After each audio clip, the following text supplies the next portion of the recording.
आप सभी को प्रणाम, सभी को नमस्कार। आयकर विभाग स्थापना दिवस की सभी को हार्दिक शुभकामना, सभी कर्मचारियों को प्रणाम।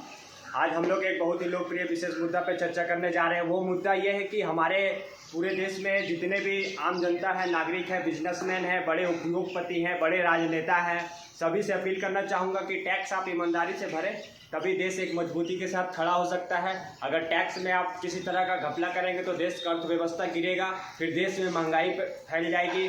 तब फिर कई राजनेता आएंगे कि बोलेंगे कि हमारे देश में महंगाई क्यों है। महंगाई होने का कारण ये है कि टैक्स ना भरने के कारण।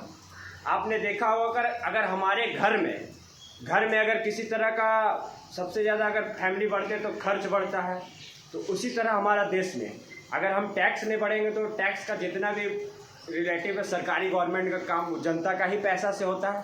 तो आप सभी से अपील करना चाहता हूं कि हर नागरिक अपना टैक्स ईमानदारी से भरे। और मैं एक बहुत ही विशेष चर्चा करना चाहता हूं कि हमारे देश में जितने भी राजनेता हैं 95% सबसे ज़्यादा पैसा उन लोगों के पास में है। तो मैं उन लोगों से ही कहना चाहूँगा कि आप राजनेता हैं तो आप टैक्स भरें। आम जनता से ज़्यादा पैसा एक राजनेता का पास में होता है। तो अपील करना चाहूँगा कि आप अच्छे से अच्छे टैक्स भरें, पूरे ईमानदारी से टैक्स भरें, तभी देश का अर्थव्यवस्था मजबूत हो सकता है। अब फिर महंगाई हो जाएगा तो फिर आप मुद्दा लेके आ जाएंगे कि हमारे देश में महंगाई क्यों है। तो महंगाई होने का कारण एक राजनेता ही है। अगर वो टैक्स सही से नहीं भरेंगे तो देश अर्थव्यवस्था गिर जाएगा। फिर बोलेंगे कि महंगाई हमारे देश में, तो राजनेता ही हर चीज़ कराते हैं, कूटनीति या राजनीति। तो ऐसे राजनेता से भी बिल्कुल सावधान रहना। वो पॉलिटिक्स करते हैं जनता को बेवकूफ़ बनाने के लिए। तो ऐसे राजनेता से बिल्कुल सावधान रहे। आप सभी को प्रणाम, सभी को नमस्कार।